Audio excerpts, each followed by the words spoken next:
Hello, good evening, and welcome to the Fatback 4 from the LFC Daytrippers. I'm Gavin. With me this week, I have got Matt, I have got Keith, and I have got Chris.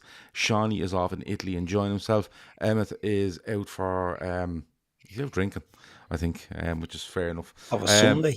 Yeah, that was Sunday, yeah, so fair play to him. This show was brought to you by Bobby's Wish to Walk.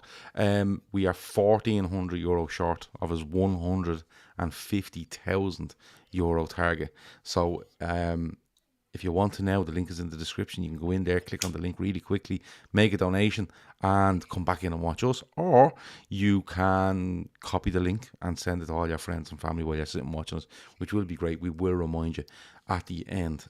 Arsenal 3, Liverpool 2 at the Emirates today. Not good from Liverpool.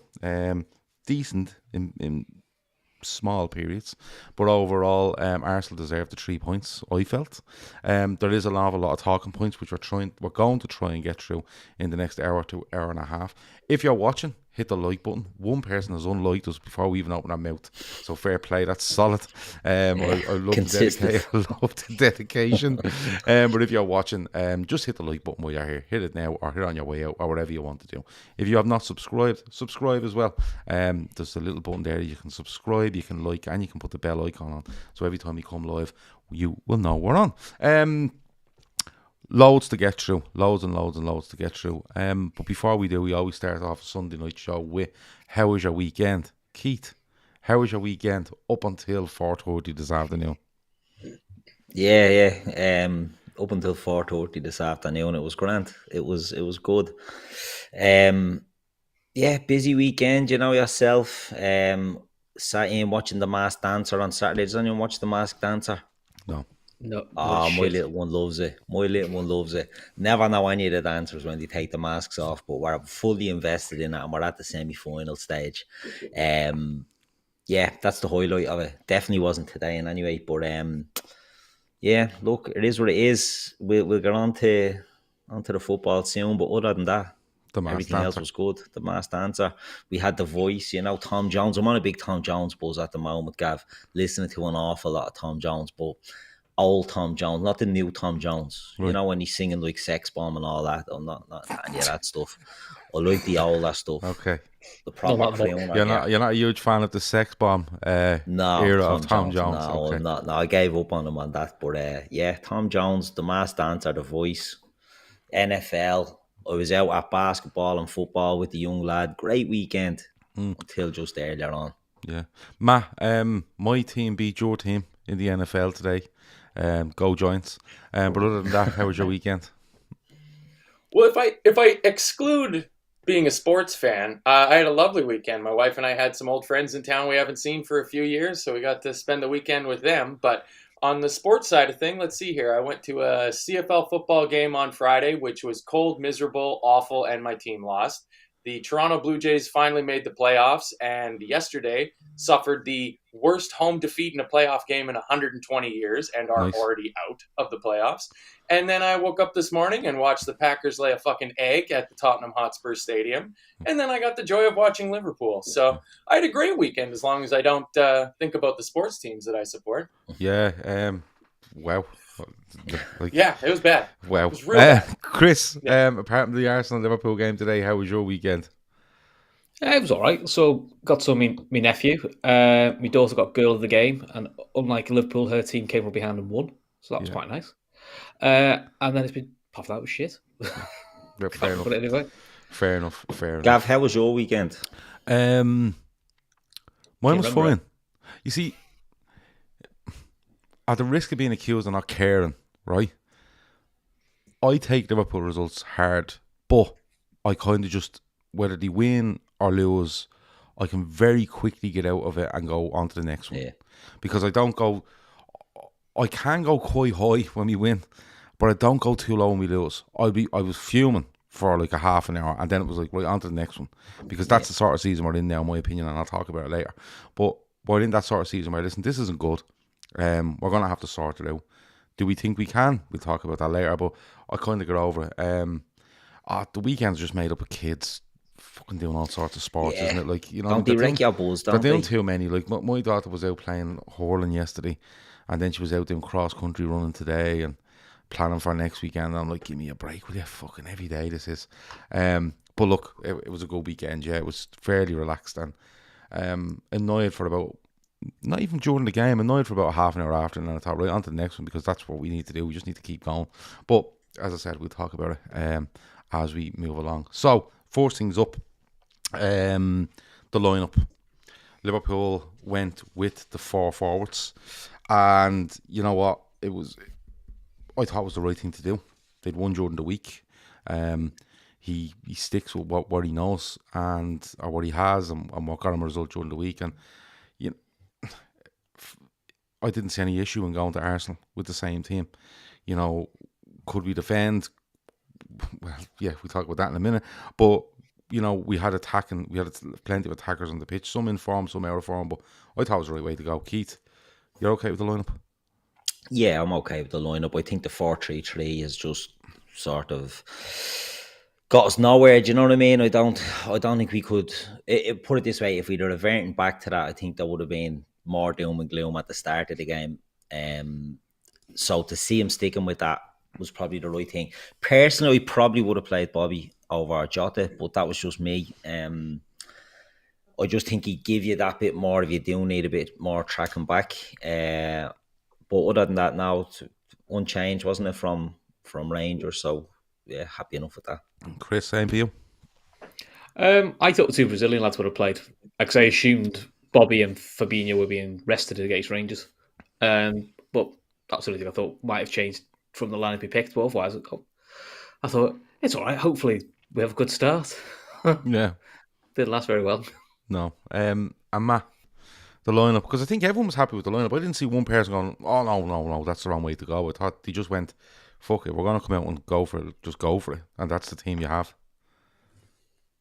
Yeah, I think that's completely understandable. I agree with Chris. I probably would have personally started Firmino, but instead of Darwin, instead of Jota. I thought that the two boys that got the good record against Arsenal might get the start. But when I saw the lineup coming out, I was more than happy with it. Neil says all the fan sites know the score, but won't say anything that are cuddling up to the club.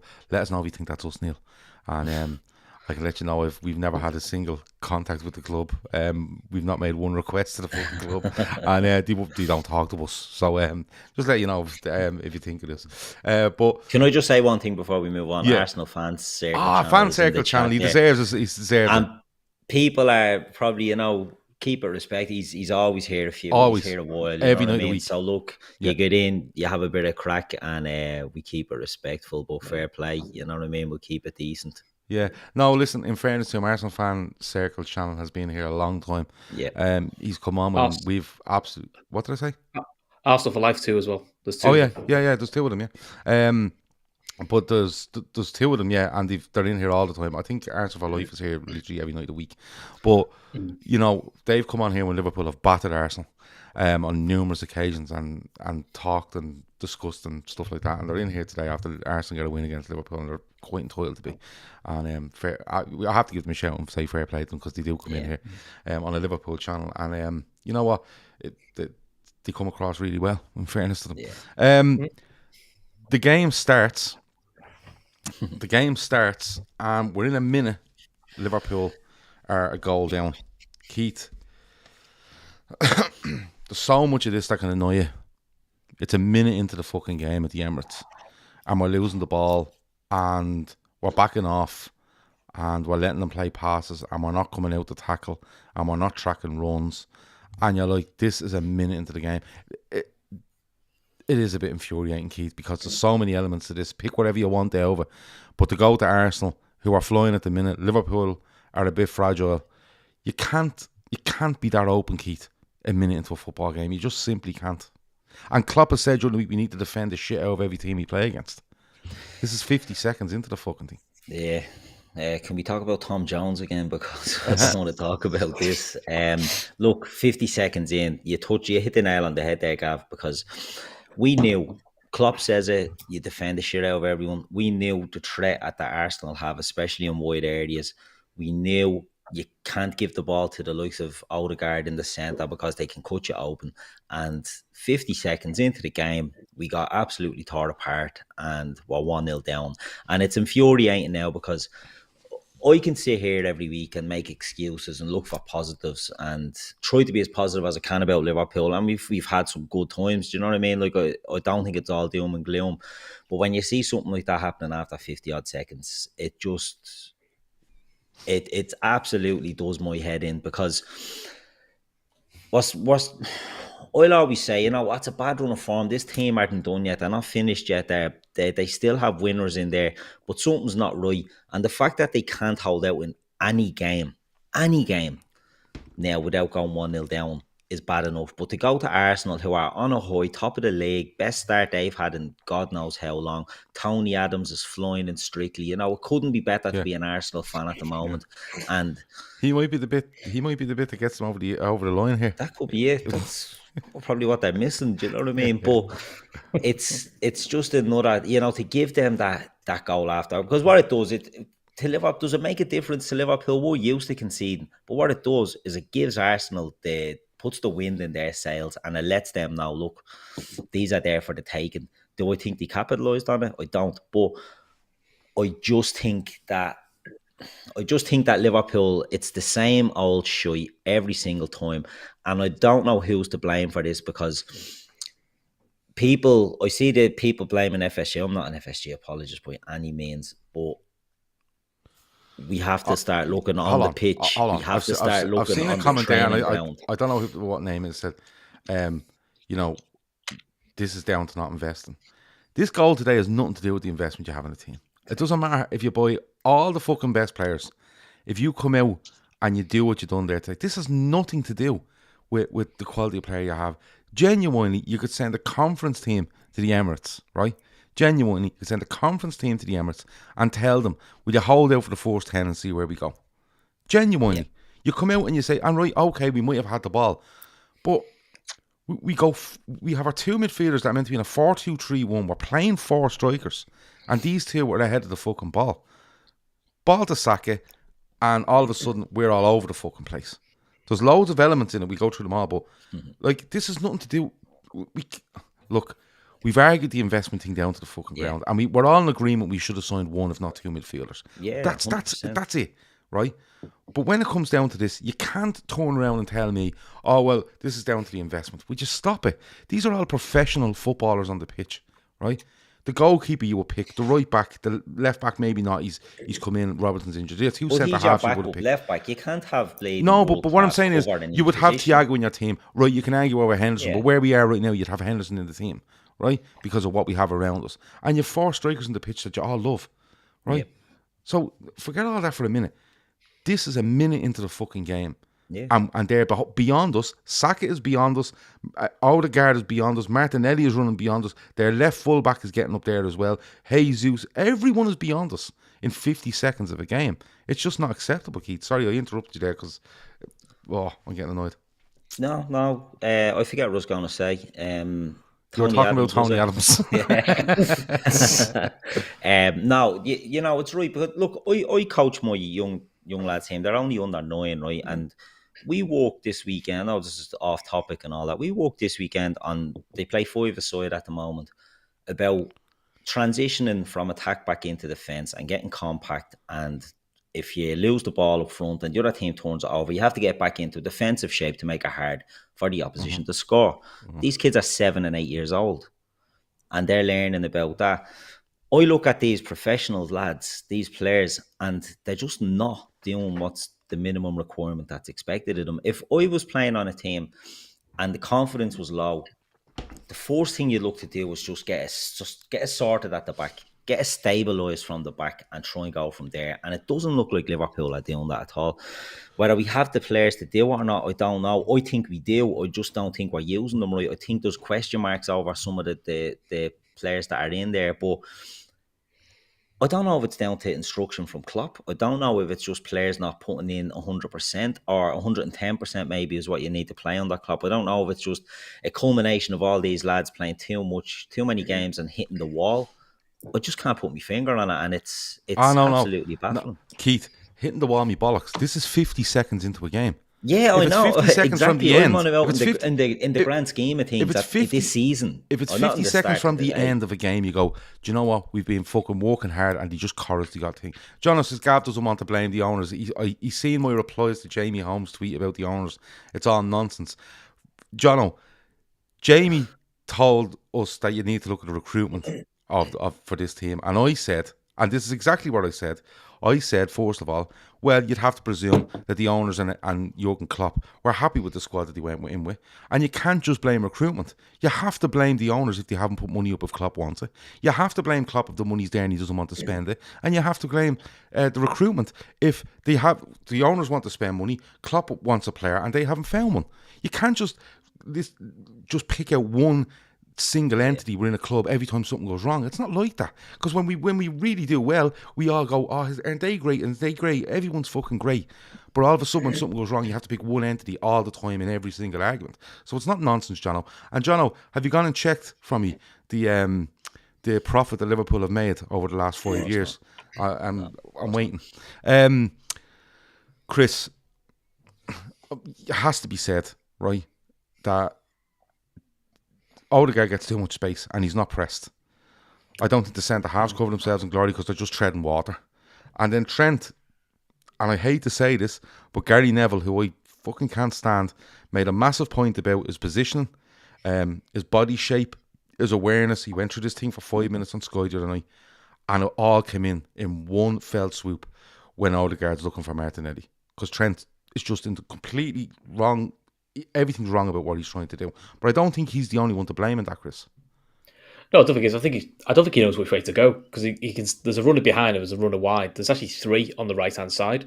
I mean, you wonder where Henderson and Thiago are. Well, they're on the halfway line because they can't get back. And Tsimikas had gone for a wander, which meant Van Dijk was pulled out too far wide. So it was all round just silly, sloppy shite. But I mean, I've seen a few in the comments say, I've checked out, I'm not interested.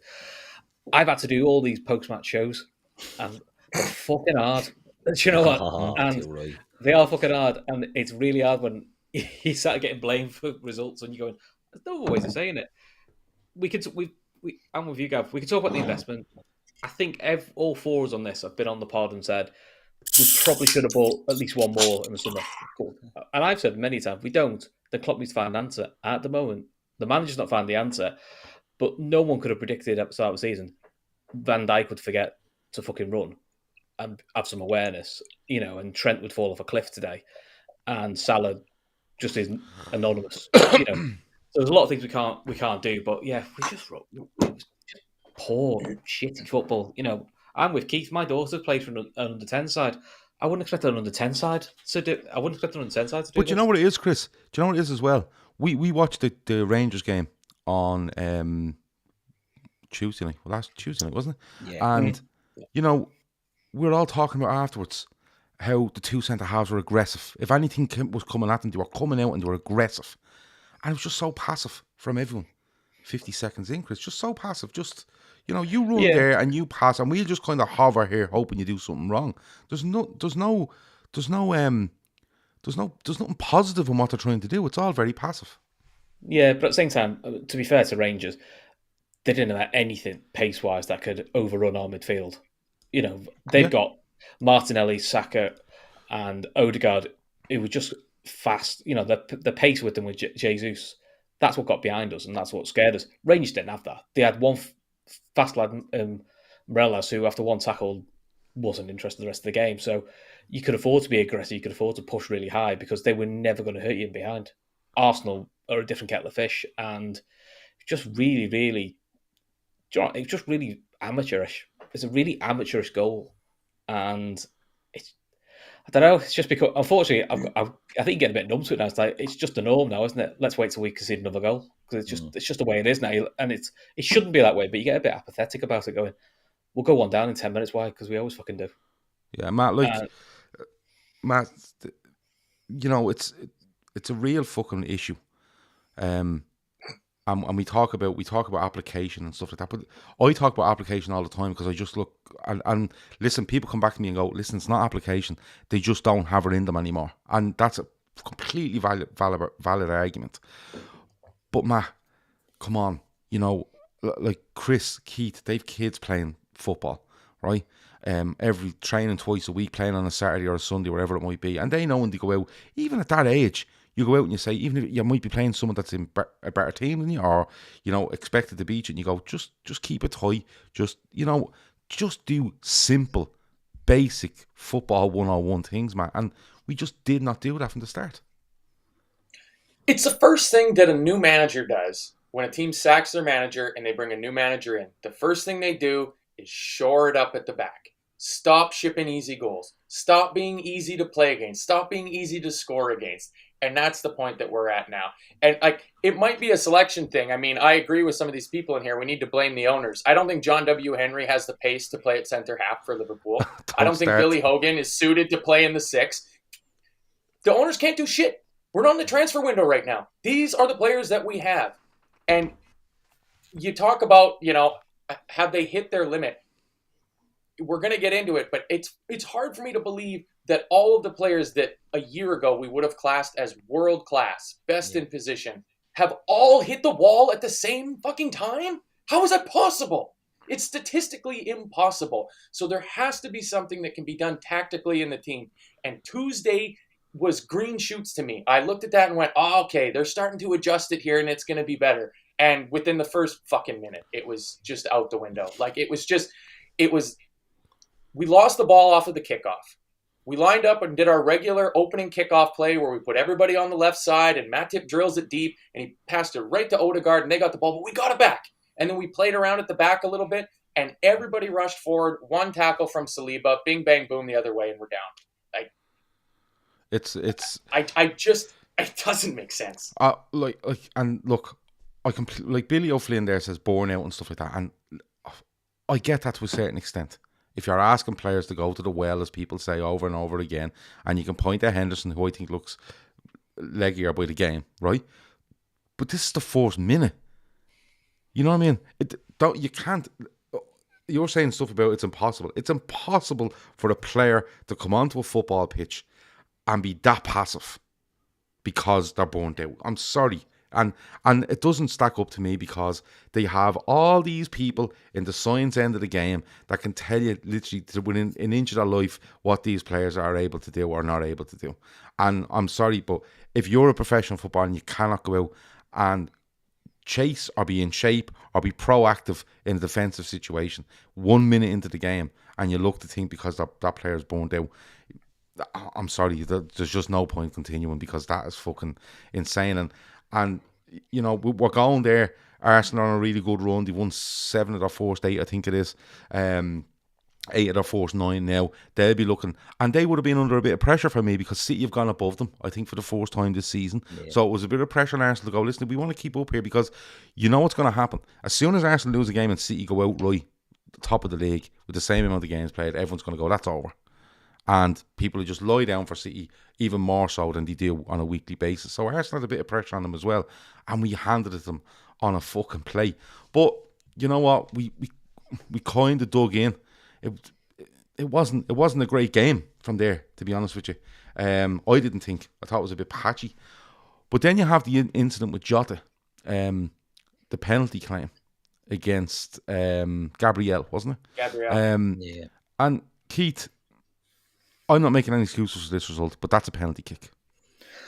Yeah, I mean, the frustrating thing about that is you'll see them given next week. Do you know what I mean? The argument will be that it's so close to him that there's nothing he can do, but he puts his hand up. His hand's away from him. It's not like his hand is in at his body and it hits him. It's a penalty for me. You don't get that. You're like, right, you start getting a bit of a sinking feeling at this stage, but I've seen people moaning that there wasn't even a check on it. There was a check. I was watching the feed. They were talking about it. The ref went to the VAR. Neville and Ting are on mine, and they say he's in trouble here.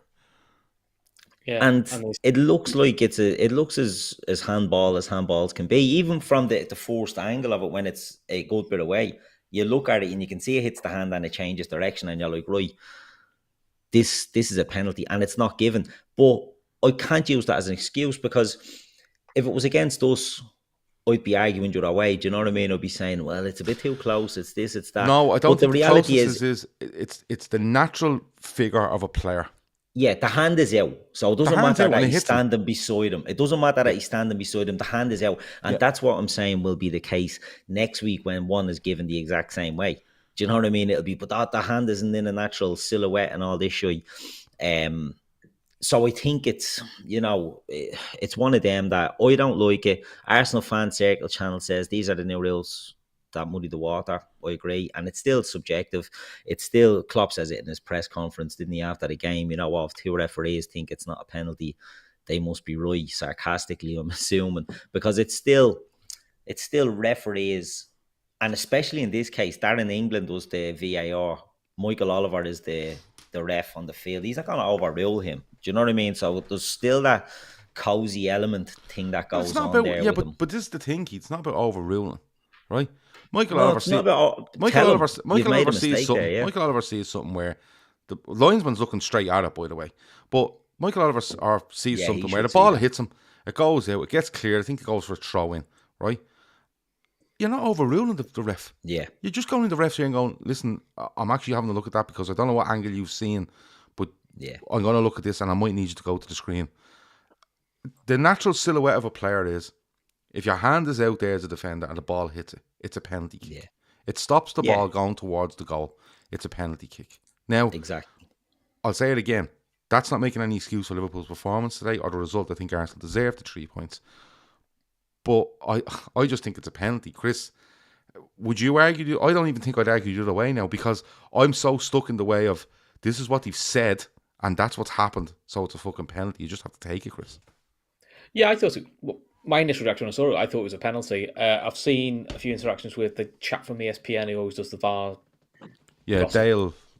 Yeah, he said under the new rules, it said it's too close and something to do even with the silhouette. He said they'd never give that. He said so. In his opinion, it's right, and you know he has been one that calls out VAR when it's wrong. So I don't know anymore. Look, my initial reaction was it looked a pen. If it was the way, I would assume a pen would be given against us because I've seen us concede similar style penalties, but and I've also seen us win similar style penalties. So to me, it looked a pen, but you know, like you said, it wasn't given. But it's not an excuse for the result because I don't think we deserved anything today anyway. But no, it's that inconsistency with VAR, or the confusion that we're getting with the officials, which is really frustrating.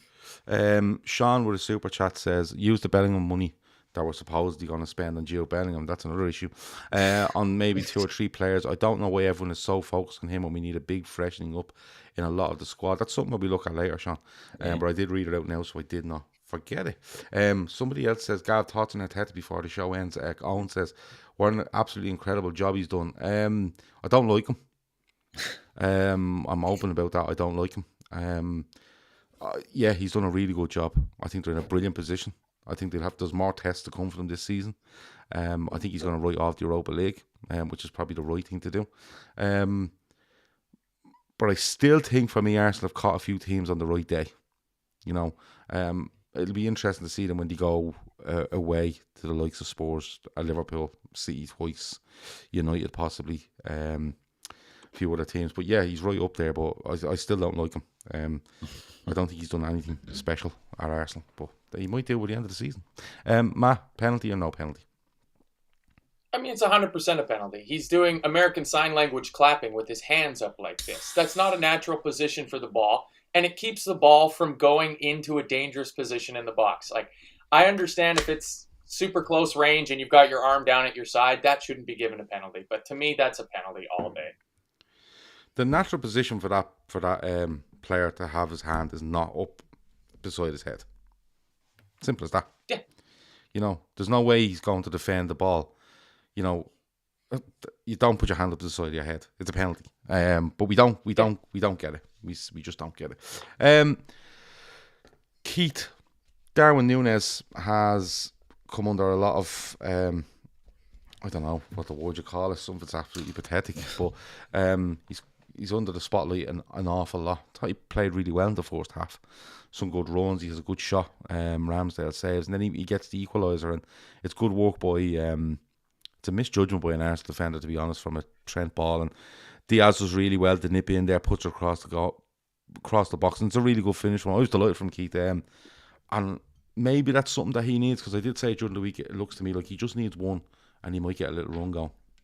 Yeah, it's, I think the criticism is ridiculously unfair on Darwin Nunez. I think the overly praising him is probably too far as well. I think he's a young player that's come into a new country, that's adapting to a team that are not playing very well at the moment. And I think it was a great goal, to be honest. I think it was a very good goal, great movement. I've been talking to a lot of people about him since after the Rangers game, and they're like, he's a stock and a shy, he's a pudding, no way, can't play, missing everything. And my counter argument is, he's getting into these positions all the time. His movement is brilliant. He gets into the positions. He's taking the shots on quick, maybe too quick, that, he's not getting the right connection on them. But it's better than taking too much out before you get your shot. So it's little teething problems with him there. But every goal he gets, and especially in big games, it's good for his confidence. Now, I think we just need to make a decision now. We're going to play him. We're going to try and play him into being the number 9 that we build our attack around. Brilliant. Diaz, constant threat, gets down the wing, puts in a lovely cross, and it's a great finish by Nunez. And I just think that's the sort of thing. I thought we were actually getting on top in the game at that stage. I thought, Liverpool got the ball. Arsenal started like a bat out of hell, but then Liverpool sort of got back in without really doing too much.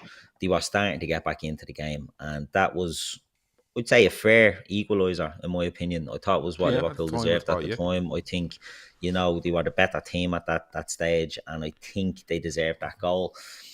And it looked like it was, Diaz most likely to create, which turned out to be the case, and Nunez most likely to score.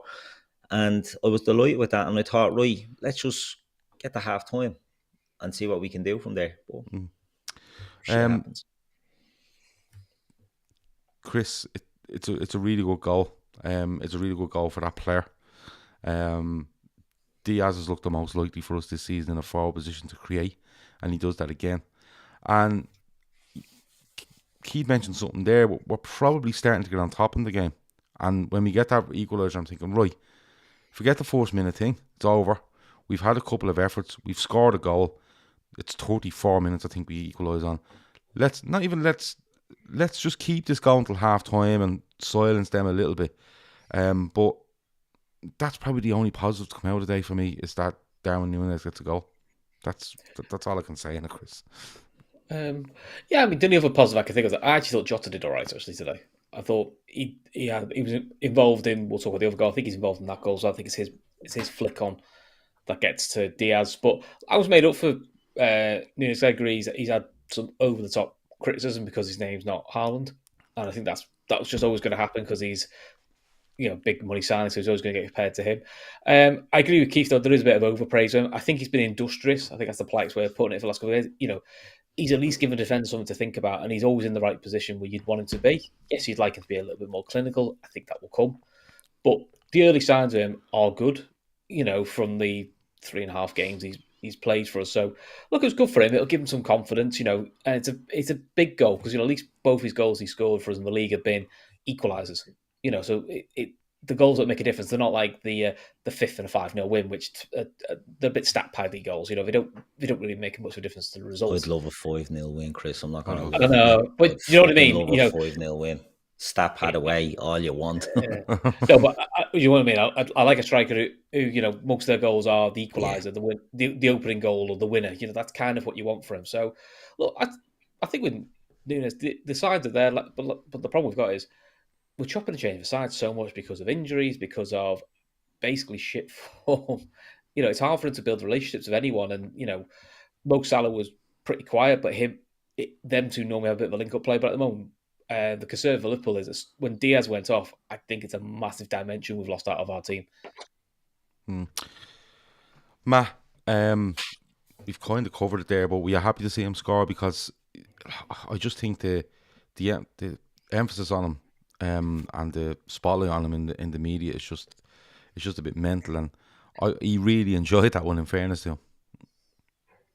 Yeah, and I mean he deserved it for just continuing to work and get into the positions he needs to get into. Like, thankfully, I miss out on a lot of the media garbage over here in Canada. We don't have to deal with the constant news cycle talking about football players 24/7 sort of thing. So like, it was good for him, and it showed really good movement. It showed, it was exciting to see those guys link up, and then of course Diaz goes off shortly thereafter and scuppers that for the next foreseeable future. But it's a good finish. He was exactly where you want your number 9 to be. And yeah, he might not have 18 goals in 3 games, but he's going to score goals for Liverpool. So, and he's definitely going to get his opportunities now moving forward. So it can do nothing but help his confidence moving forward into the rest of the season, because we got a long way to go. Diaz does get injured. There's talk that, he might have an MCL, is that what it is? Yeah. People in the chat there that know way more than me, I presume, are saying if it's a grade 3 MCL, it could be about 6 weeks out. It can range from 1 to 2 weeks up to 6 weeks out.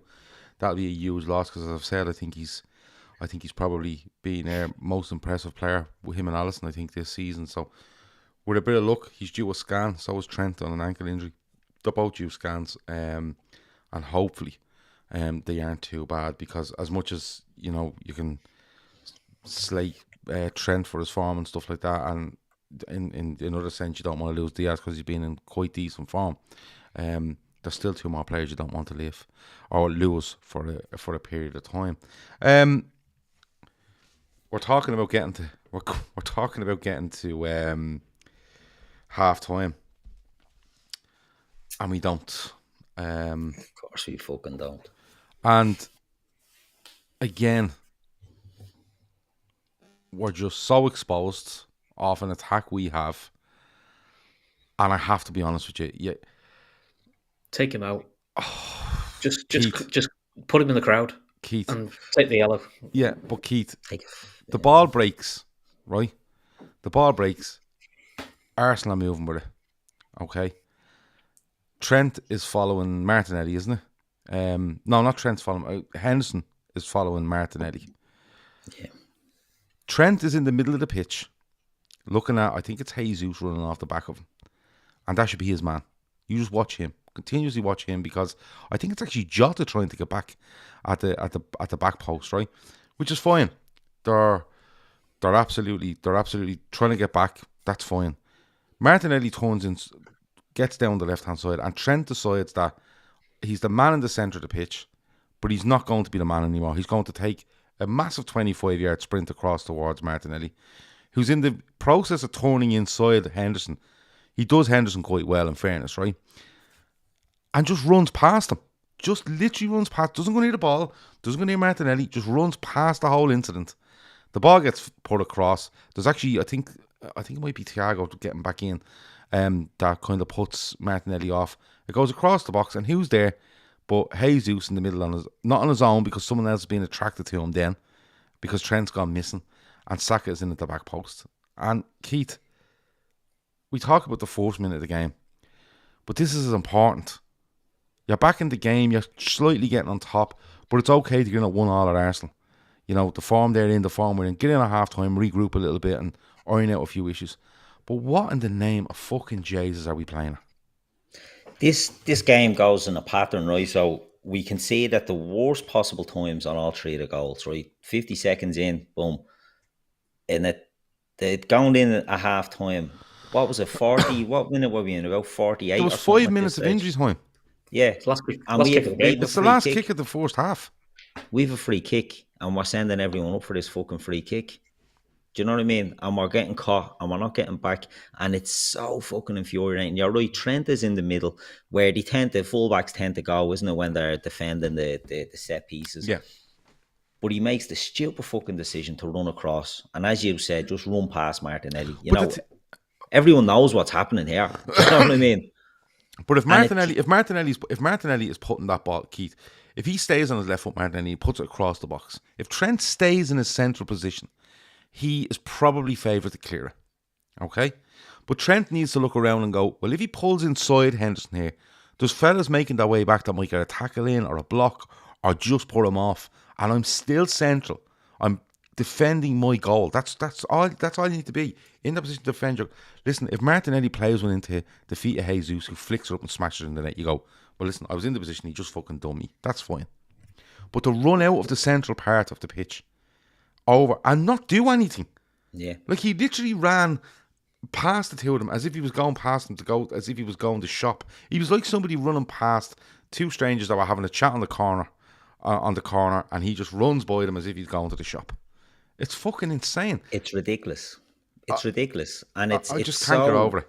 You know, this comes back down to defensive lapses, not just from him, but from everybody. Matip doesn't cover himself in any glory on this goal. Do you know what I mean? Like, it's a litany of errors. A litany of errors.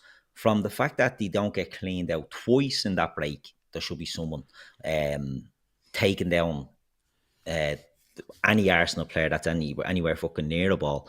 But they don't do it, and it's something that Liverpool are guilty of. And someone's criticising Thiago for not wiping him out. I think Thiago has that little bit of snide in him, that since he's come into the team, he's not afraid to do that. But I just think we're a team that's fucking absolutely in the gutter with confidence, and everyone's afraid to make the mistake. And the mistake is constantly coming. Do you know what I mean? We're not doing the basics right, and everyone is just playing with fear that they're going to make a balls of it. And Thiago doesn't want to be picking up a yellow or a red, so he wants to stay on, so he's letting them go. It's the Van Dijk syndrome as well, when players are coming up to him, hands behind the back, I'll stand off, and they just hitting goals past. If Trent runs out there to the left-hand side of Jordan Henderson because he feels that Martinelli's going to cut back and he can get in front of him and block something, I'm absolutely fine with that. But to run over there and just run into open space, and it's as if he doesn't realise the game, what's happening in this situation. It's like stupid. He just feels that, oh, I'm the right back and it's happening over there. But in the whole situation, he has to hold, and he has to hold to the point where if he stays there and Matip gets back in, or Van Dijk gets back in, and he looks around, he goes, them two are coming back in, I can move out now because them two are coming back in. But it's just like I just thought it was ridiculous. It was everything about it. You could pick it apart. The whole. Yeah, you could. And it's not even me worst of the bleeding three. We'll get on to that one in a minute. Yeah, but Chris, it's just like people are saying there, his head is in the clouds. He's just, he's trying to overcompensate for this. But I just can't find an excuse for it, Chris. I really can't. I can't even find half a reason for it. No, I mean, look, Thiago should take him out. Henderson, I don't think... Listen, Martinelli's a hard player to mark, but if you're going to engage him outside the box. If you foul him, A, you're not going to get sent off, and B, you're going to kill the attack. Trent, to me, just seems like he's almost like trying to overcompensate, as in he's in the right position, and he's trying to... I don't know what it's like a brain fart. He just thinks, I can get it. He's got in his head that he can get over there and cut the cross out. Why he thinks he can get over there? Because he actually runs past Martinelli. He goes that quick at him, he runs past him. I mean, I do debate whether he should have been on the pitch at that point, because I'm surprised he stood up after he got his ankle caught. So to me, I think he probably shouldn't even been on the pitch. But yeah, it's just a standard. It was just a bit of a shit show of a goal all round. And listen, I had no problem with people putting people up trying to get a goal before half time, but you've got to make sure the cross is deep enough that if you balls it up, it doesn't hurt you. Or one of you's got to just accept you're going to take the yellow and be snide. And take someone out. Yes. It was all too naive and too because easy. You're right what you're saying. You either put someone in the air and take yellow, or you hold them up, you give yourself time, you push them away from goal, you do what you want. Henderson doesn't do too bad of a job until Martinelli comes inside, and I think Henderson gets beat a bit too easy, right? But I don't even at that, and Henderson doesn't cover himself in glory by any means. But even at that, if he turns inside and Trent is standing in the middle of the box, that goal doesn't happen. That goal just does simply not happen because Trent is there, and it's not a great ball by Martinelli. It's more of a scuffed kind of ball, and it goes past Jesus and Saka gets it. But it's another Liverpool body in the box that cuts it out. Instead, he's standing in the fucking right back position when 15 seconds earlier, he's the centre back for Liverpool while they're trying to contain a break. Matt, are we being too easy on Henderson here? Because I think we might be a little bit. when that ball broke and I saw it was Martinelli running at Henderson, I thought, oh, for fuck's sakes. Like, he's just going to torch him and go around and maybe one-on-one with the keeper. I think there is an explanation for what Trent did. And that is, he saw the situation developing and went, oh shit, there's the ball, right back position. I'm the right back that gets slaughtered for not being able to defend. Here I come. And he went over at full fucking speed. It was just ridiculous. Absolutely ridiculous. And like somebody said there, he left Tsimikas with 2 players to mark, which is very much how Trent normally ends up, like the first goal, where he's having to try to figure out which of 3 players he should be trying to cover. And he ends up covering none of them. And the ball goes right through him. Like, it was absolutely brain dead. And there's no excuse for it. From being a team that was so good at defending set pieces and creating the break off of it, how can you be so naive to get done by what used to be one of your favorite ways of scoring a goal out of nothing? It absolutely boggles the mind. And it's 100% down to not taking a Fernandinho at the halfway line. Take the fucking yellow card. Just take him down, pull the shirt right off of his back, do whatever you need to do, take a yellow card, even an orange card, and get halfway there. But don't let that happen, because I'm sitting there watching the game with my buddy, and we got that free kick, and I was like, hey, we could score, but hey, we're going to get into halftime 1-1, that's fine. And 10 seconds later, and we're down. O'Neill says he thinks Trent is coming over to stop Martinelli getting past Henderson, but didn't stop the cutback. But if he doesn't, he just runs past the 2 of them. He runs past. He's actually further past both of them. Yeah. He runs. I mean, it was great because going into halftime, Trent had picked up a copy of the Echo for the whole team to read because he got sent for it. But the thing is, if he's running out there, if there's any reason to what he's doing, he runs out there and he says, I'm going to stand directly behind Jordan Henderson. And if this guy cuts back, I'm going to put a tackle in. And if he tries to go past Henderson on the outside, I'm going to be waiting there to block it. That makes loads of sense if that's what you're going to do. But he doesn't. He runs past the both of them. He is closer to the touchline than both of these players when Martinelli comes back inside, hits a shy ball across the box that goes through Jesus and into the path of Saka. Right? Now, Saka makes it up the pitch, gets on the back post. I think because of Trent's moving away, I'm nearly sure it's Jota on the back post, who's like, where the fuck do I go here? So he kind of gets caught a little bit, the sort of way. And having said that, he's a fucking forward. You know what I mean? The rest of them, I think it's Thiago trying to get back. Matip, I see Van Dijk coming into the shot. But it all comes from me from probably, and you know what? It probably makes sense that he's overcompensating. He's trying to do too much because the ball's out in what he perceives as his area, and he tries to overdo something. But he in the first instance he sprints over, but then has no effect on what's going on because he actually takes himself completely out of the game by sprinting 20 yards in that position. He makes it easier for Martinelli in the end. Well, Kev makes a good point. Sorry, go ahead. No, go on.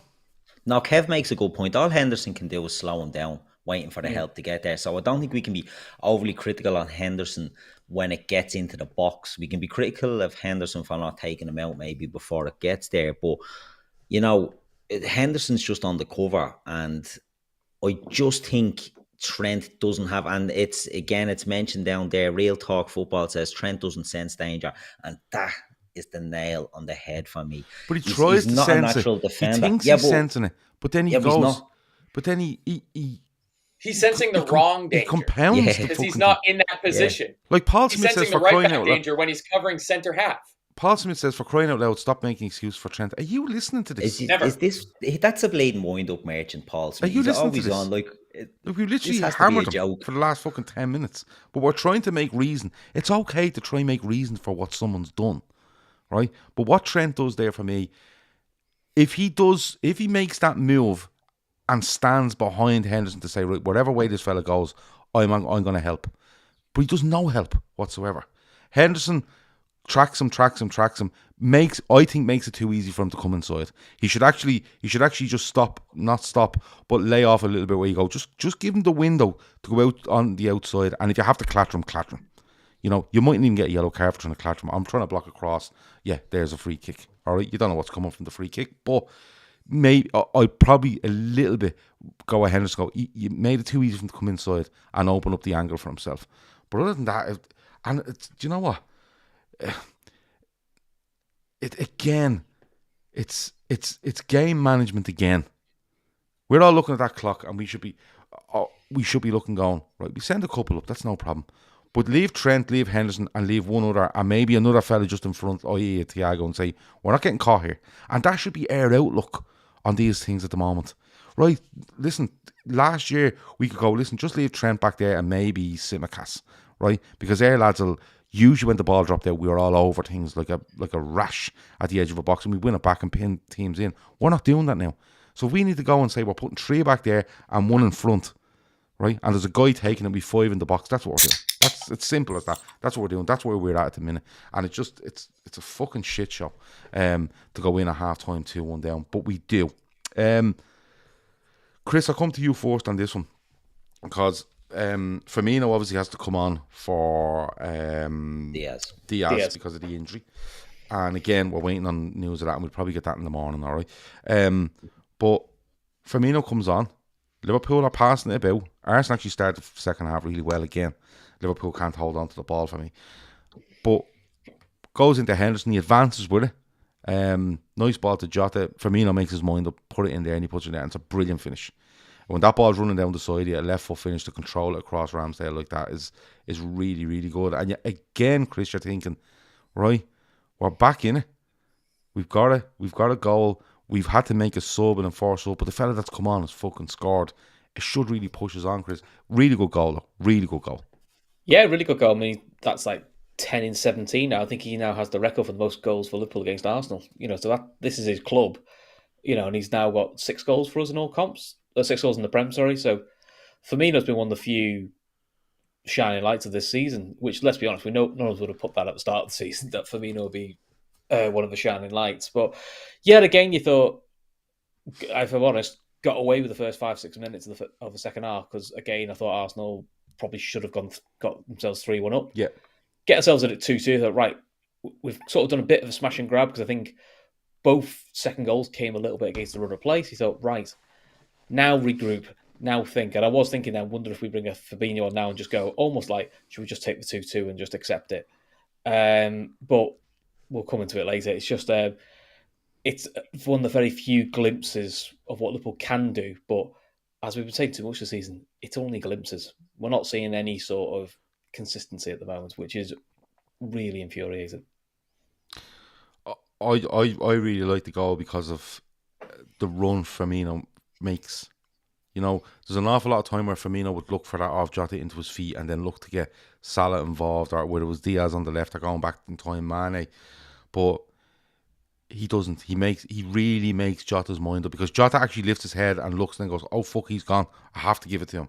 I have to give it to this guy because of the run he's made. And as much as I thought their centre-halves were poor, again, I think it's a bit passive of those centre-halves to be so square and not tracking runners. Saliba has been excellent for them this season, and Gabriel I wouldn't say is too far behind given the results they've had, but that was one where I'm not too sure if Arsenal for Life or the Arsenal Fan Circle channel want to comment on it.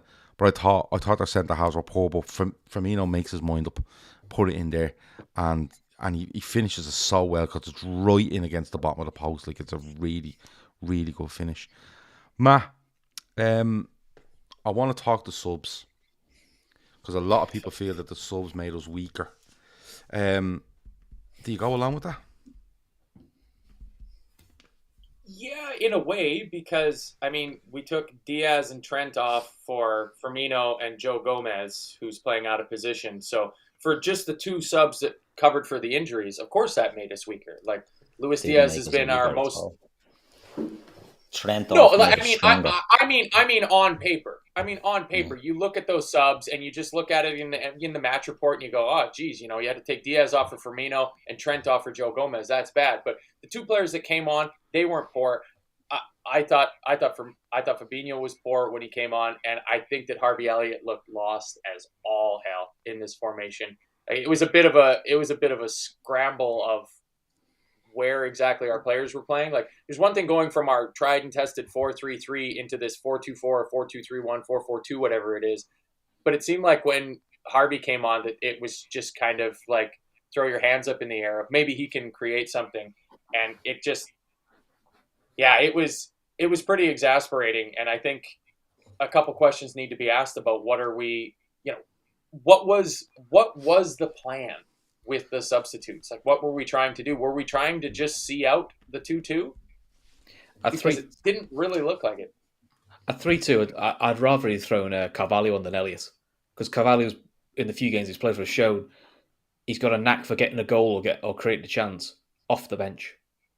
Elliott's most of his play's been playing 8 in midfield. He hasn't yet sort of shown that he is like an impact sub player. So that game, to me, not using Carvalho at all was the odd one. If you talk about the Henderson one, I assumed Henderson staying on and Salah going off was, well, Salah didn't do anything all game, which we'll talk about that later. But I thought Henderson was just, I would have just there almost being told to plug a gap. In other words, not an attacking sense, more of a cover Joe Gomez, because Martinelli was ripping him. But he ripped, Martinelli does to a lot of right backs, but both right backs found Martinelli difficult to deal with. So I didn't know if that was more of a negative defensive move. Let's be honest, we lost the game, so it didn't work. But that was my logic for that. Was the only logic I could see for it. Keith, we score, right? He brings on Konate for Matip, right? Now, he has to bring on Firmino for Diaz, which is fine, and he has to bring on Gomez for Trent. So that's no fine. issue with them. I have no issue either, because I thought Joe Gomez won't do much for you going forward, but we're nearly at the point where we're asking for Trent to drop back a little bit to make us a bit more solid, and Joe Gomez does that naturally.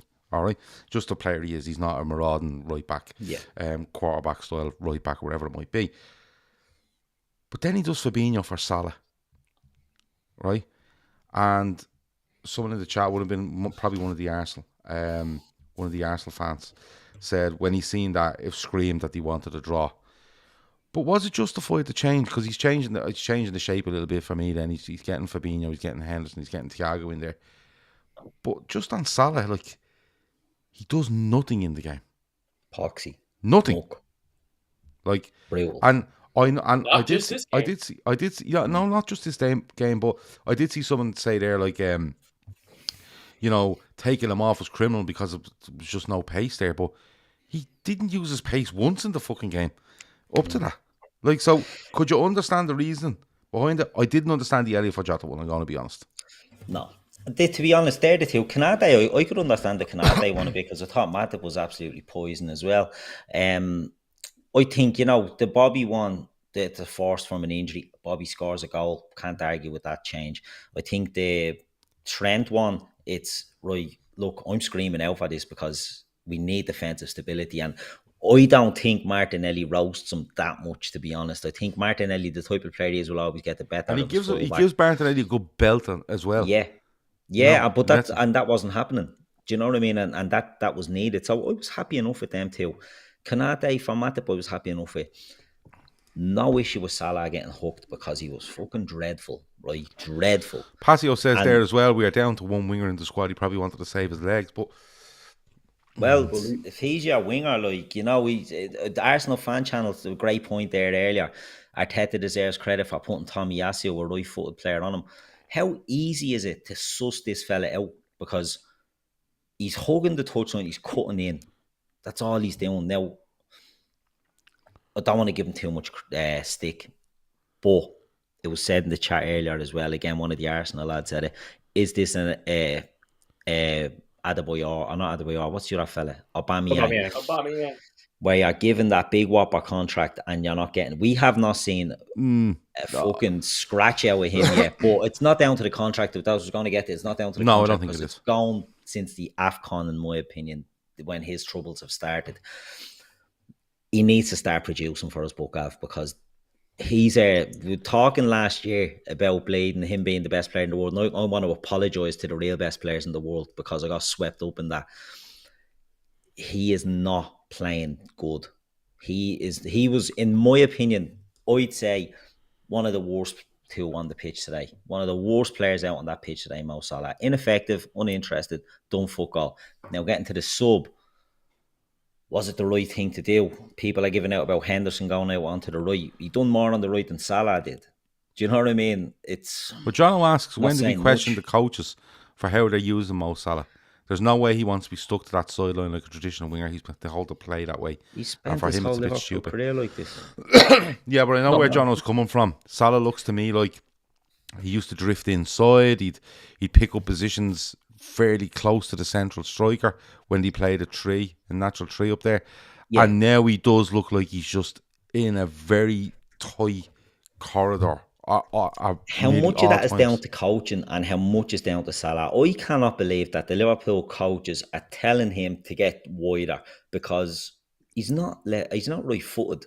Do you know what I mean? So if you're playing an inverted winger, you don't put them on the touchline because if they beat their man, they're going to cut back onto their good footing anyway. So I can't understand why Mo Salah is being put out there by instruction. But in saying that, why does Trent not track back when he loses the ball? In any game, is that down to Trent being an idiot? I don't believe he is. Is it down to instruction from the coaches? At what stage is that's this what John was asking. That's what I mean. At what stage is this down to? Is it down to the coaching? Because the other thing we don't personally, I just think Mo Salah I just think his confidence is. I think the AFCON thing just knocked him last season. He's never looked a good player since then. He was on a high going into it. He didn't get over the line. He missed out on the World Cup then again to Mane again. I think he took it a bit, not personally, but I think he just took it all on and hasn't been able to produce. He's only got about 4 goals for us in open play since then. Yeah. Well, look, I just wanted to touch on because it was. The Harvey Elliott one, dreadful sub, dreadful. Yeah, no, I just couldn't get around that because you're 3-2 down at the time, and Jota, you want players on the pitch that will work and pop up to get you a goal, and Jota's someone that'll be in the box. Nothing against Harvey Elliott, by the way, but Jota is probably, in fairness, the most likely in that side out of all of them to nick you one in times of trouble, you know, the sort of way. As Chris touched on, Carvalho would have been a better bet because he plays in the forward positions, whereas Elliott has now been playing in the deeper positions and was naturally taking up deeper sort of areas of the pitch. It didn't make any sense. Kev O'Sullivan says, lads, please hit the like button. Yeah, hit the like button if you want. Jono's hit the unlike button 5 times because me and him had a row earlier. This is becoming a regular occurrence. Me and Jono having rows, but he still comes back with more comments and I put them up, and I actually agree with a shitload of what he says, to be honest with you. But Jono's hit the unlike button 5 times, which is quality. 127 of you have hit the like button. There's 416 of you watching. So I don't know what percentage that is good, but have a go if you want.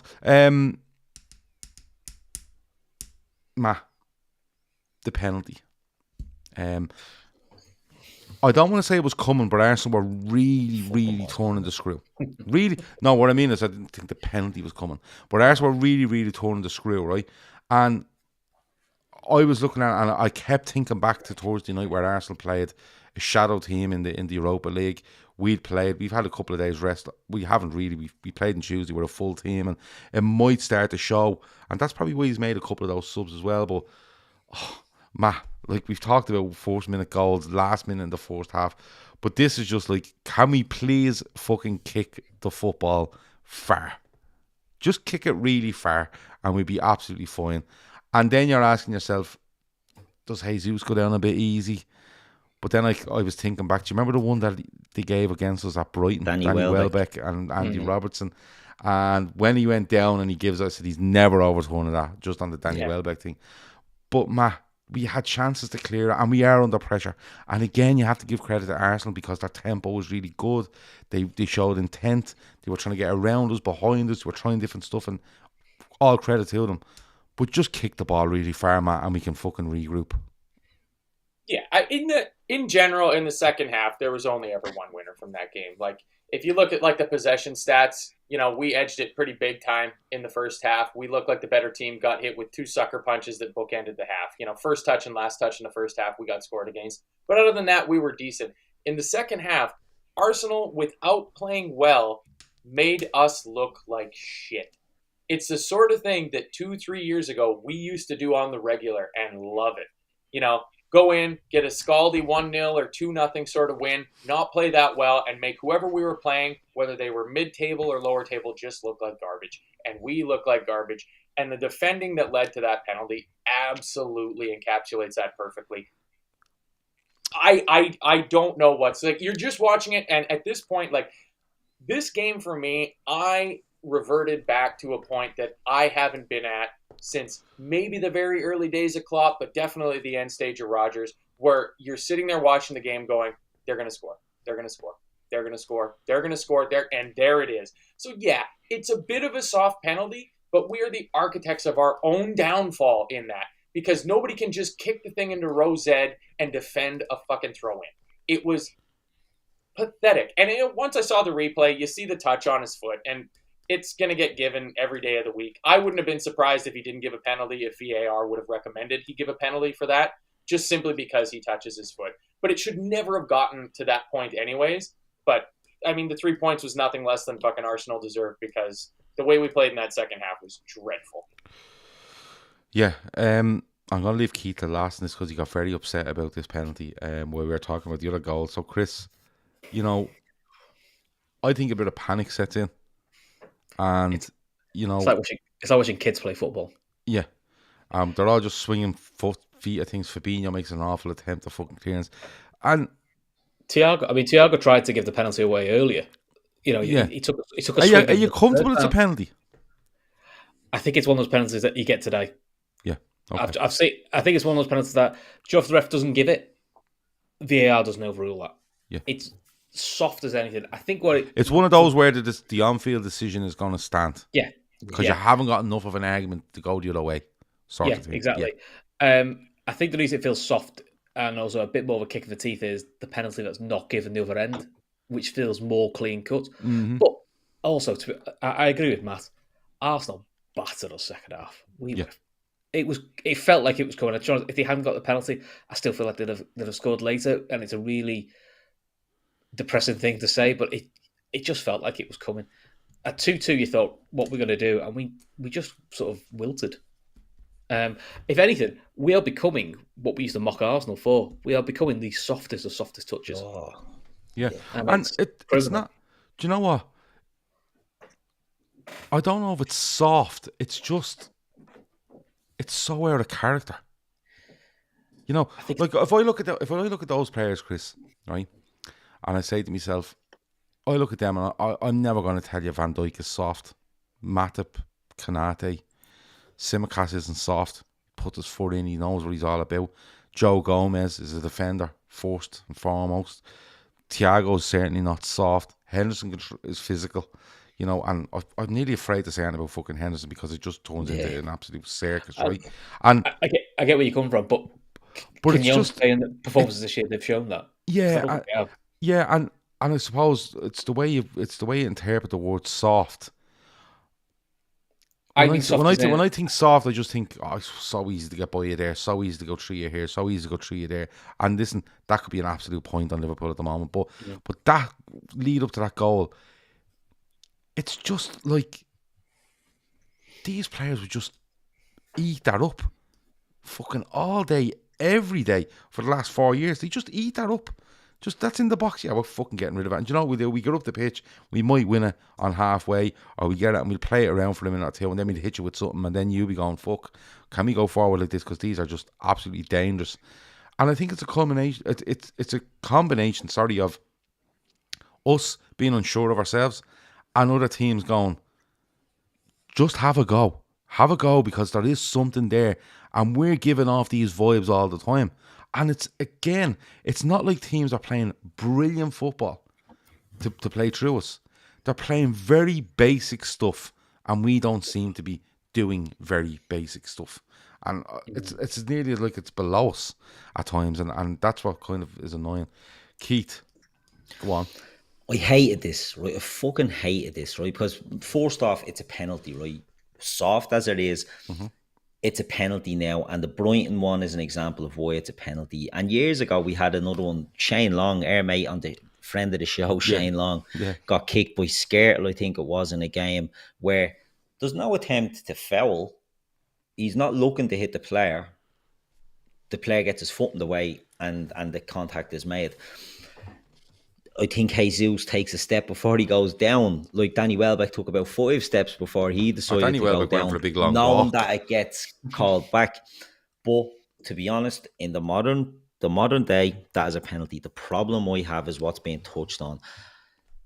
The shite that led to that penalty. They were absolutely fingering us in that box for fun. I'm just going to grab a can. You keep going. Yeah, they were absolutely timing us. We scored that second goal, right? And what I expected from Liverpool, naively, I expected from Liverpool was, right, we're after pinning these back twice.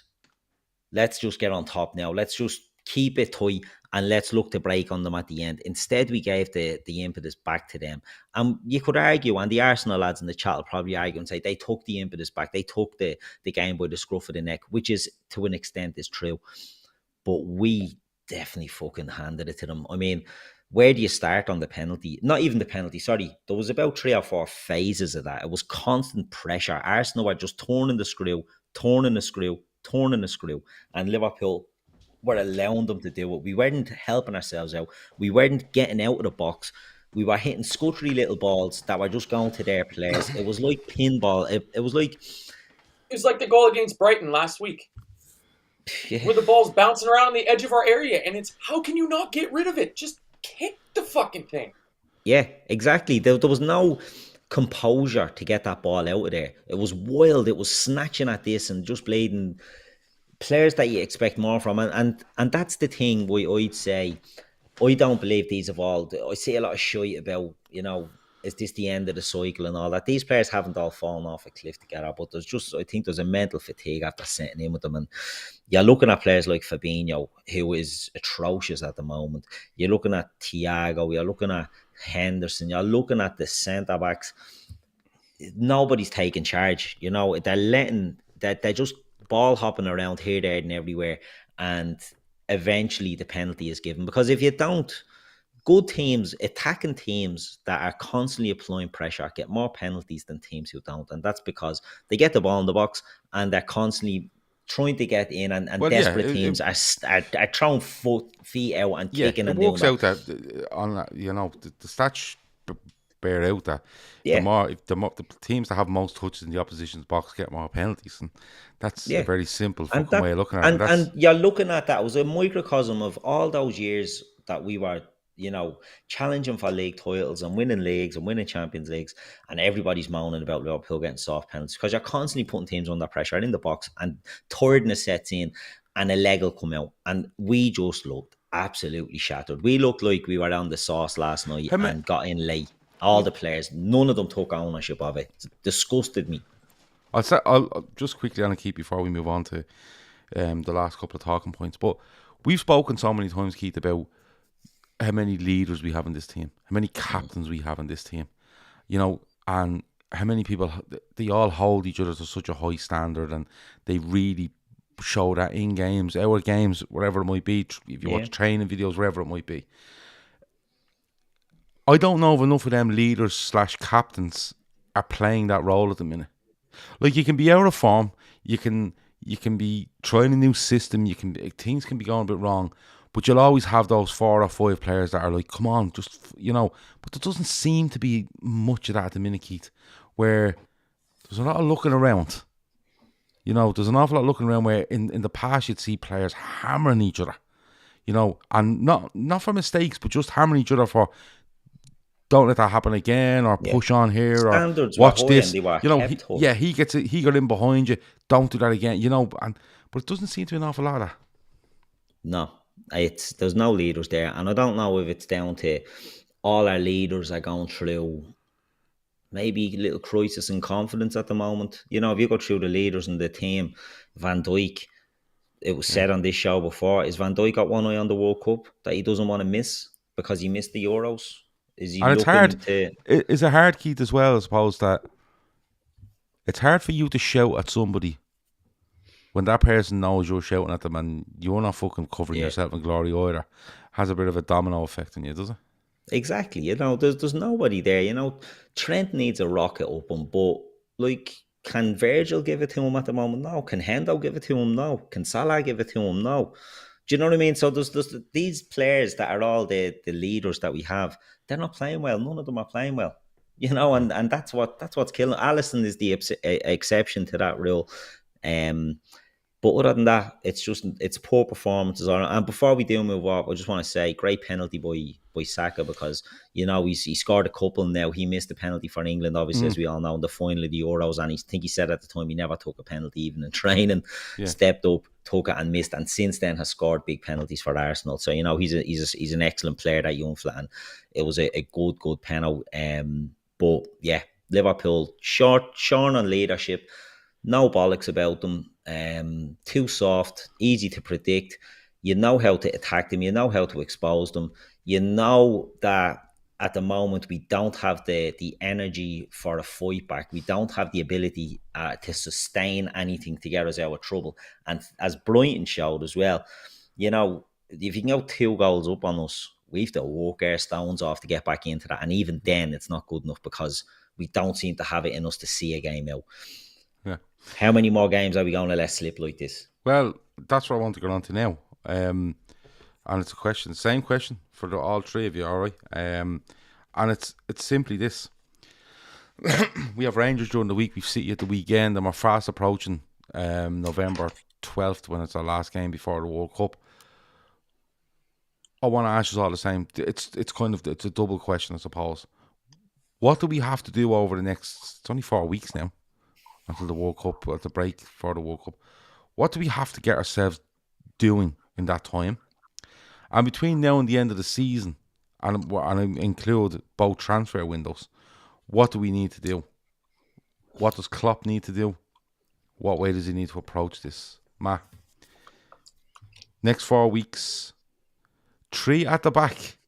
You're going 3 at the back. At the fucking back. argument before. Okay, come on. The injury, to me, the thing that seals it is the injury to Luis Diaz.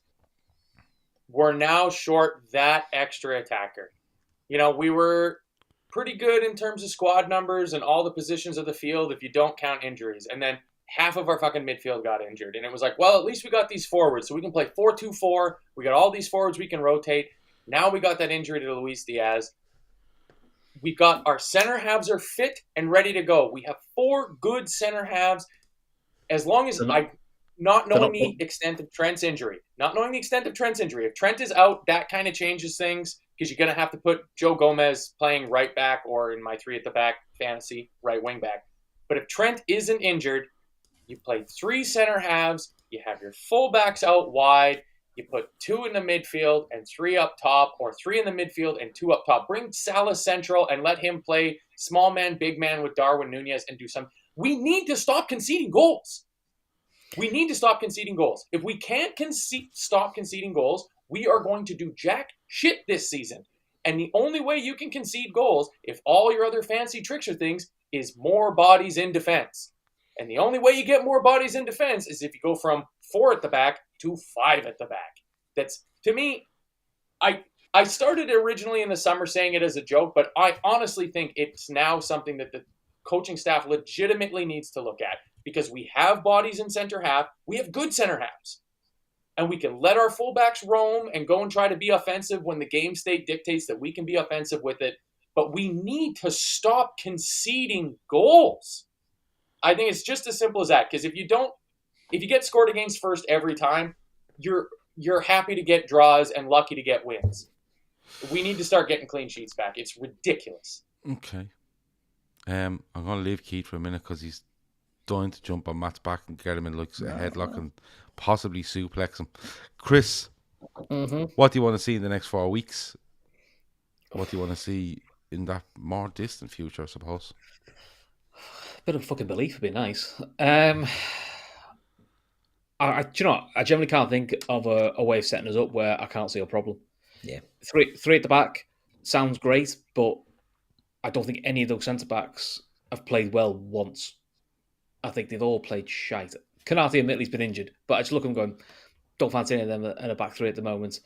I don't fancy going as a wing back. So for me, 3 at the back I don't think works. I don't think we've got the players in form to do it. Back 4 doesn't look much better. This 2 in the midfield is supposed to give us more defensive cover. Hasn't. 3 in the midfield just hasn't seemed to work. So I'll be honest, mate, I'm at a loss of what's going to work. We may have to go back to the old early days of Klopp and try and almost like, you score 5, we'll score 6. And I think that might be the way of going for it. It's almost like, but try it's not, that. what else can we do? But I don't think we're scoring enough, so I don't know if that's going to work. Yeah. Keith?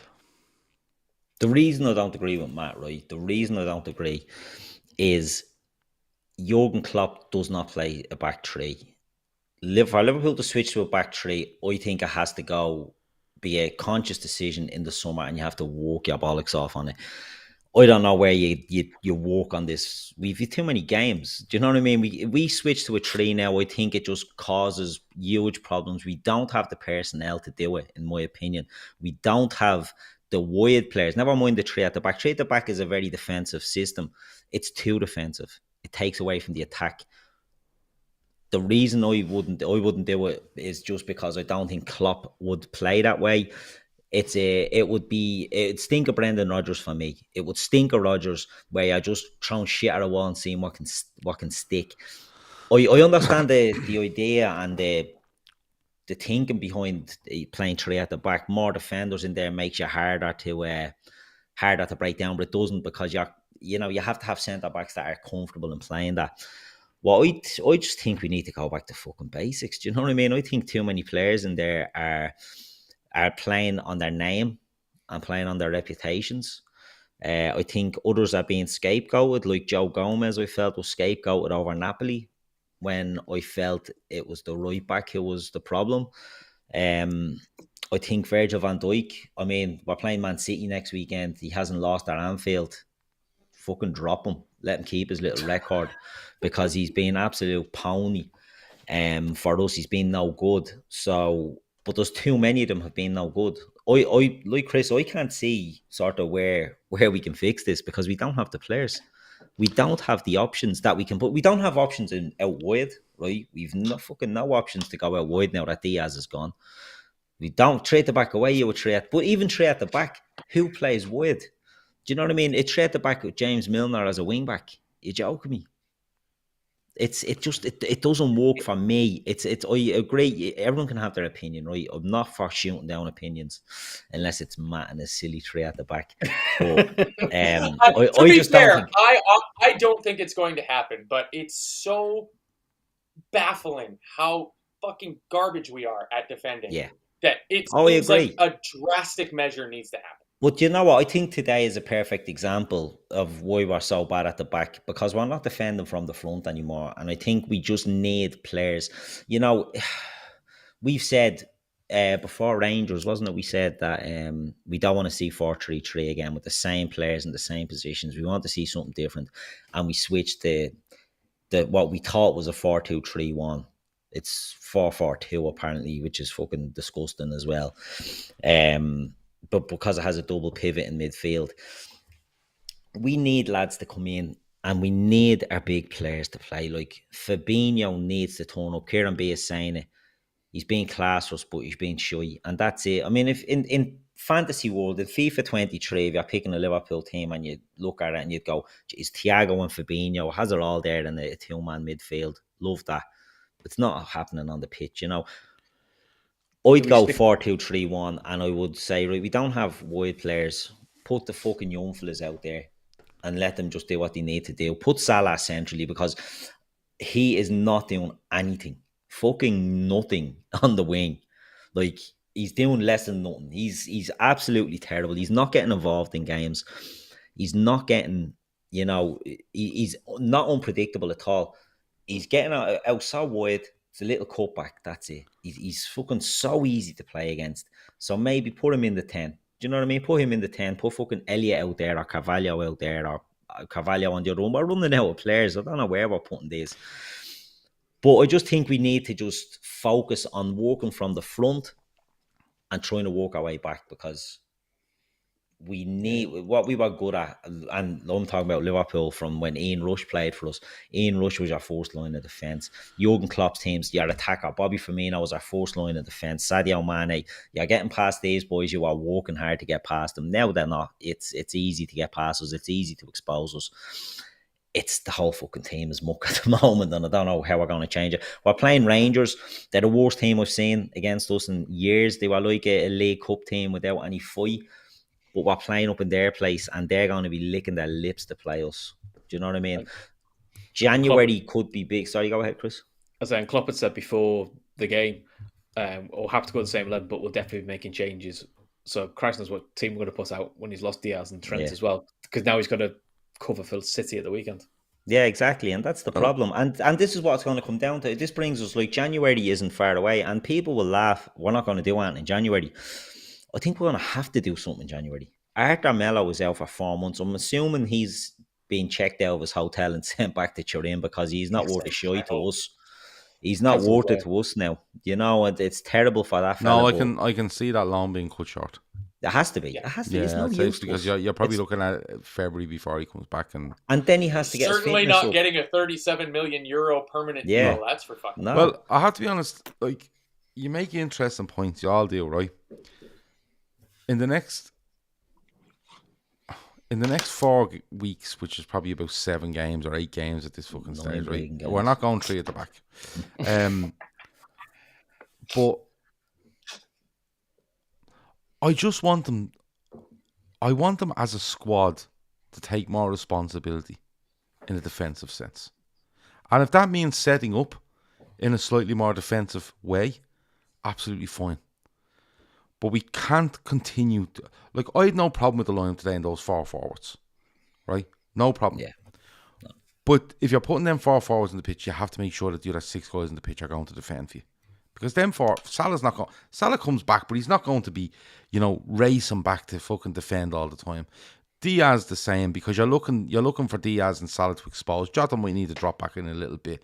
Nunez was looking to play on the shoulder a little bit, but I think as a manager, as a coaching staff, and the analytics that they look at, and players themselves, they need to be very honest with themselves and say, listen, if we're suffering from a physical and mental fatigue, let's reset that by making this very simple as the way we set up. Let's become very drilled. Because that's not a word you used on Liverpool, was drilled over the last 3 or 4 years. We were just like, we're going out and playing our game. Now, we are drilled in the way we played our game, but we are so good at being in people's faces and not letting them get out that we could get away with certain things on the break. But if we need to come out and be a little bit more defensively drilled, I'm absolutely fine with that. I'd put Elliott in the 10. And for the reason being is, I don't really give a fuck who you pick. Fabinho, Thiago, Henderson, you're going to put 2 of them in. That's what's going to happen. I have no issue with that, right? Put the 2 of them in, but I wouldn't put a striker in that 4-2-3-1. 4-2-3-1 is fine. But I'd put an Elliott in there because I don't think he's a forward, but I don't think he's a 3-man midfielder.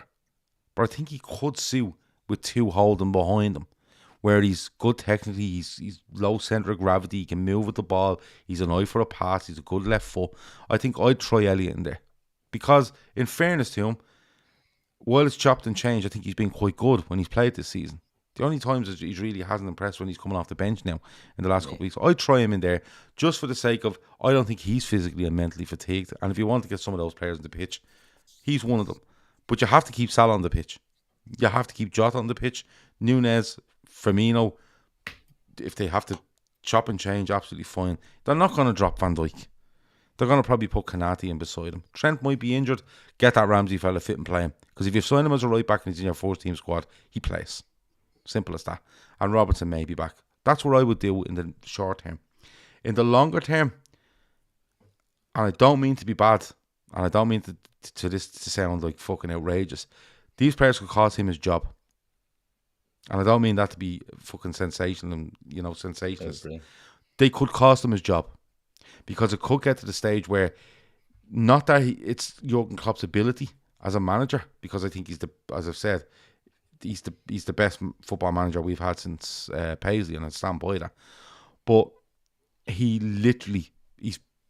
pissing up against the wall, and he's talking to that fucking wall at the same time if these continue to do that. And there's only so much Klopp can get with these group of players if it continues like this, where there's nothing more he can do.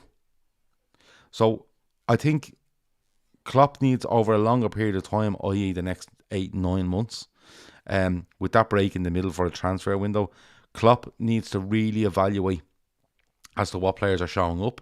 Are they physically capable? If they're not, we're going to have to do something about it. Are they mentally capable? No? Fine. We're going to have to do something about it. Do they fit what we want to do? No. Okay, we might have to do something about it. He's going to have to show a ruthless streak. And when I say him, I mean him. I mean the recruitment. I mean the club owners. They all need to show a ruthless streak, because as much as I think that this is a bad run of form, which is lasting 10, 12 games at this stage, it can very, very easily turn into a massive rut that's so fucking hard to get out of, right? And the only way you get out of it is if you're ruthless. And there might be players there that a lot of people like, where you go, no, we need to try something different here. The cycle has turned. I'm not saying it has, but it probably has come the end of this year or the end of this season. And you need to just be ruthless. And that's where, and I've said it earlier, you don't pick out one single entity within a club when there's a problem. They're all linked, because when things are good, they're all put under the one umbrella and given massive credit, rightfully so.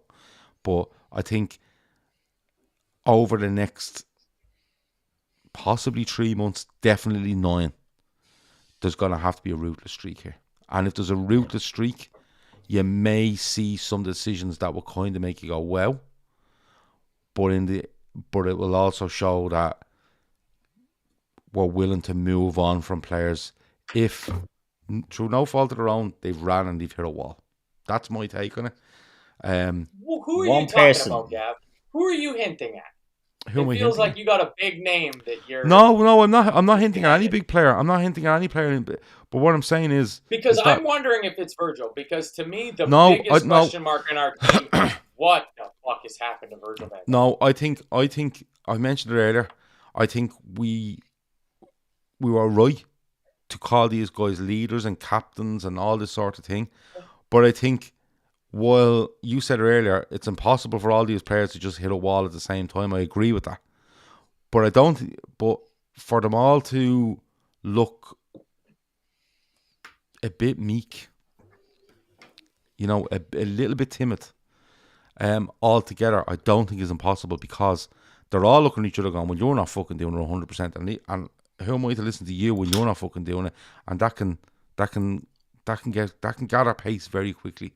I just think, and listen, this isn't me turning around going, spend 500 million, because we're not going to. But I think all the,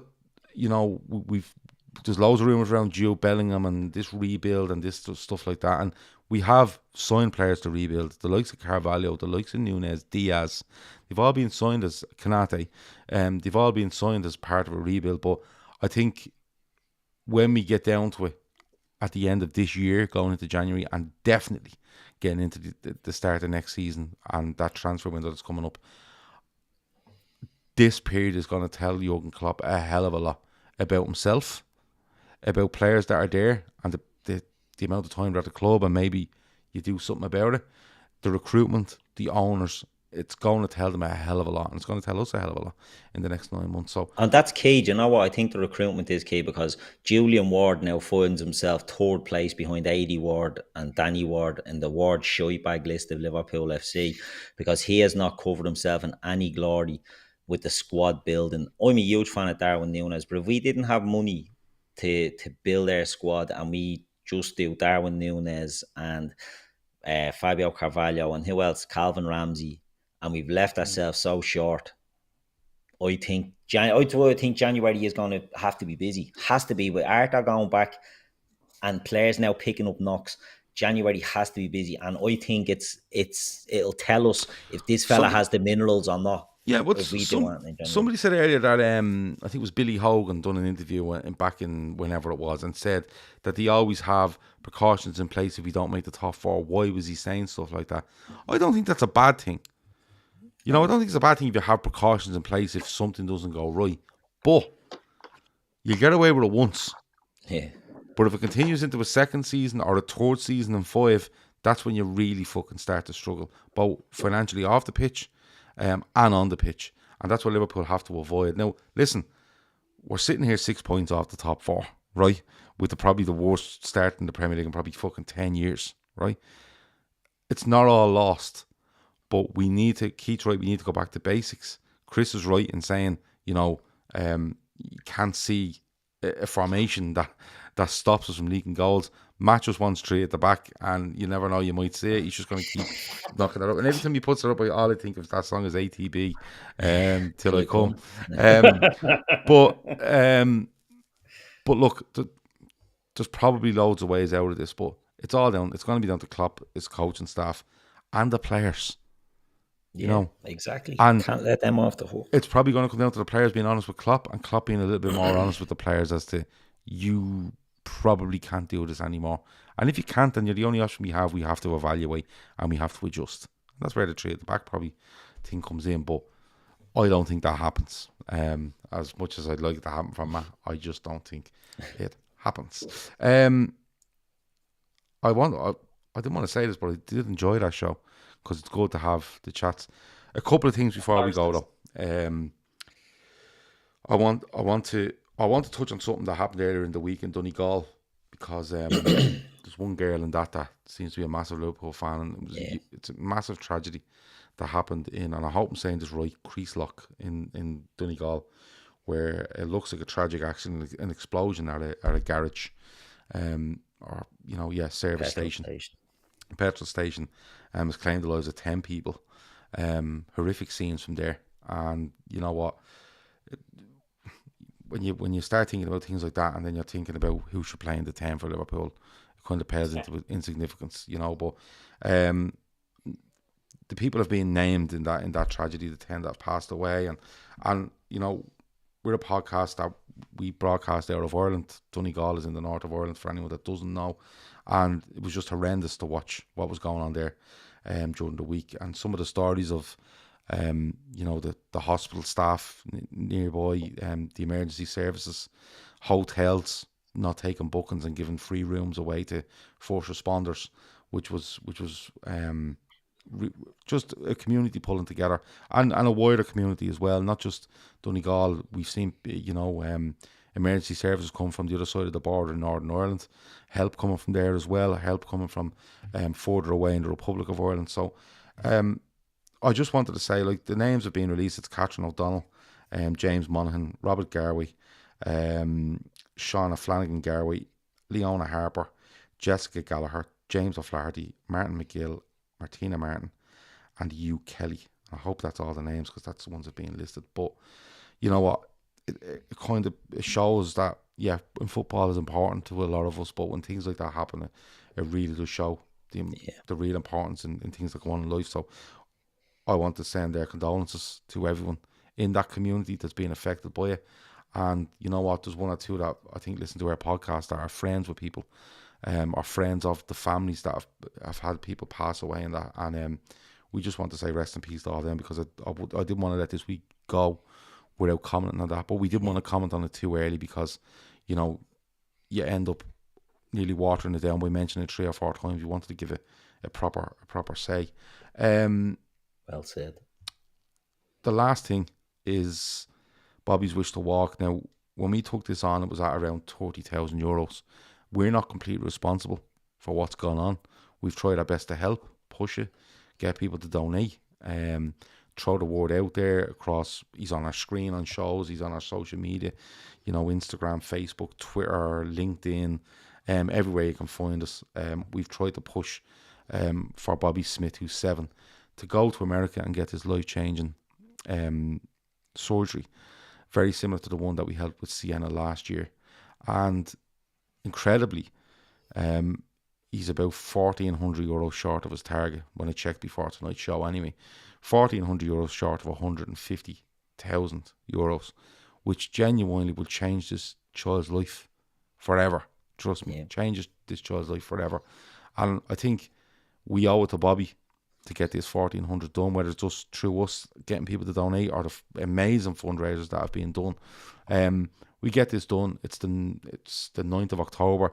If this can get done in the next 2 or 3 days, it means that Bobby knows that this will be his last Christmas suffering in the pain that he's suffering in, because the kids with this sort of illness do suffer in pain. The surgery that he will get, the aftercare both in America and in Ireland, will help him have a quality of life that is a dream to him, and a far away dream at this stage. So the link is in the description. It's 1,265 to go, says Red Steve. The link is in the description. If you can donate, as Kev Sullivan always says, every fiver. The fivers are the ones that does it, trust me. Because you go through the donations that are there, the amount of fivers and tenors in there that have made up a huge amount of it is huge. So if we can get this done in the next 2 or 3 days, everyone can tell Bobby that we've got him to his target. We can book his treatment in America. We can book his aftercare in America. His accommodation for him and his parents that'll need to go over.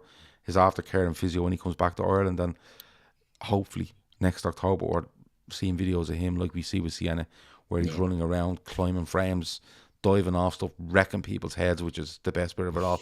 And hopefully we get that there. So as I said, link in the description. Bobby's Wish to Walk. If you type that into Google, you'll get the GoFundMe straight away.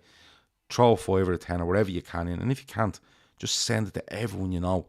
Like, there was 450 people watching here. If everyone gave €3, we're done. We're literally done. You know, the sort of way. So, but I know times are tough for people because governments are pricks. So I completely understand that as well. So if you can share it, that'll be absolutely amazing. Bit somber at the end there, but I felt that had to be said. And obviously, Bobby's Wish to Walk is something that we've helped along with in a small part over the last couple of months. So I had to mention that because we're so close to that goal. Chris, anything else before we go? No, nothing from me. You're okay? Good stuff. Yeah. Matt, anything before we go? No, just can't wait for Wednesday. Let's do this all over again. Chris is looking forward to Wednesday, I'd say, especially full time. Chris is not here Wednesday. Oh, Chris is off Wednesday. Yeah, me and Kev would say, unless I can get Duke someone in to do it. Keith's looking at me now. Keith's trying to fucking mentally put something in his diary here. Washing me hair, washing me cat, washing me motorbike. I have none of them. Washing my friend's car. I get the joy of the City game from the next pod. Yeah, well, there you go. I think we beat City 3-1 Liverpool. I was down for. Matt, anything else before we go? Nothing at all, man. Fun show. Yeah. No, it was good to talk. The chat was amazing as usual. Hit the like button on the way out if you haven't done already, and subscribe because this is all free and it's most nights of the week. Keith, anything else before we go? No, just on what we were saying there about Bobby's Wish to Walk. You know, something you said was about sharing it. And if you remember, well, Gav, Failicon, the last push we got on Failicon was because it reached somebody, and they pushed that last bit. You know, so even if people can't donate to it, just share it because you never know. People, you never know where it'll hit you. You never know where it hits. Shared and far and wide is where it can hit someone that they can push it, because we know people don't have a lot of spare money at the moment, but some people do, and that's where. And look at Sienna's stories to see the impact it's had on. You know, it's the exact same thing. It's the exact same treatment. We can see what a child was before and the difference it's made to that child's life, and we hopefully can get another one across the line. And ultimately you lose games of football. You touched on it, Gav. We get over it. We're angry for a few minutes, we get over it. These are the things that matter most on this show. So let's get another one over the line. 100%. Nothing else for me either. Rest of the week, I always come up with this and then we fucking change things. But winners and losers Monday. What day are we playing Rangers? Wednesday. We'll have a Rangers preview on Tuesday. We'll have full-time Reds on Wednesday. We will have Viewers' Voice on Thursday. We will have Premier League forecast on Friday. We won't have anything on Saturday, and we will have the Fatback 4 and hopefully a full-time Reds next Sunday for Liverpool v Manchester City. Are we playing them next Sunday, are we? Yeah, aren't we? Fucking lovely. I won't be watching that. Happy days. I'm at a football tournament down the country with the Unfiltered result. But listen, Keith, last time you had one of them, we won 9-0. Yeah, there you go. Yeah, that's true. That's right. Yeah, there you go. That's true. No Wi-Fi for you, Plunkett. Just saying. Jono says we're already 1-0 down to City. Fair enough. You can't really argue with that. That has been the Fatback 4. Thanks a million to Matt, to Keith, to Chris, and everybody in the chat. If you're listening to this back, give us a review on your podcast app. That's meant to be good as well. 5-star review.